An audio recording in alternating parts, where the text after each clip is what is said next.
Bonjour, Céline Avignon. Je suis directrice du département marketing et publicité électronique au cabinet Alain Bensoussan. Notre activité principale, c'est la communication digitale. La communication digitale, pour une entreprise, c'est une véritable stratégie. C'est globalement une stratégie marketing avec les recours aux nouvelles technologies. Donc tout ce qui est outil de la stratégie digitale, c'est le web, c'est les réseaux sociaux, c'est les cookies. Donc nous intervenons vraiment sur toutes ces nouvelles technologies en relation avec le marketing digital. Donc nous n'avons pas pour activité d'encourager plutôt l'une ou l'autre des technologies. En revanche, le client qui a déterminé sa stratégie digitale arrive avec un projet et nous sommes là pour l'accompagner dans la mise en place de ces différents outils.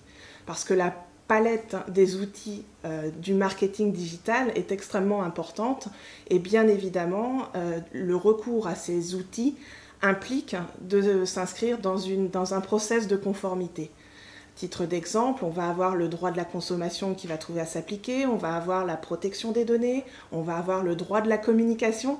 Donc du coup, il y a une palette de droits qui s'applique à chaque outil marketing qui nécessite bien évidemment d'avoir une analyse juridique de la stratégie digitale de l'entreprise. Alors nos interlocuteurs sur ces dossiers de stratégie ou de communication digitale, ce sont les directeurs marketing, les directeurs activités digitales et puis bien sûr les juristes internes qui peuvent nous interroger ponctuellement ou nous confier toute la mise en conformité de la politique digitale de l'entreprise. Lorsqu'un client nous demande d'intervenir sur la création ou sur un projet e-commerce ou m-commerce, nous allons lui proposer un accompagnement, je dirais, full service, à lui après de voir ce qu'il sélectionne comme prestation en fonction de ses ressources internes tout simplement. Il y a des choses qu'un juriste en interne peut faire et puis parfois il y a un besoin d'une assistance extérieure. Donc dans le cadre de ce plan d'action de mise en ligne d'un site e-commerce par exemple, on va proposer un module ou un module de commande conforme à la loi par exemple, ou alors on va intervenir pour rédiger le cahier des spécifications du site internet qui va accueillir le module e-commerce. On va également rédiger tous les aspects, tous les contrats nécessaires à la mise en ligne d'un site d'e-commerce.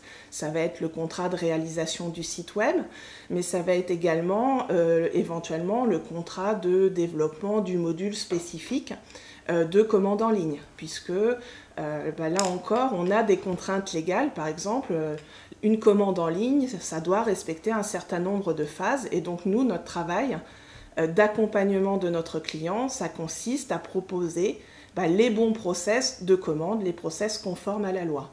Autre prestation qu'on peut effectuer, c'est également l'élaboration des conditions générales de vente du site en ligne, ou alors la politique cookies. Aujourd'hui, aucun site ne fonctionne sans cookies et c'est un élément important de la communication digitale puisque ça permet de mieux connaître les clients. Ces éléments-là, en fait, sont particulièrement importants puisque la stratégie digitale fait l'objet de contrôles de plusieurs autorités, notamment de la DGCCRF et de la CNIL sur les aspects protection des données. Toute politique digitale doit s'accompagner d'une véritable politique de mise en conformité légale.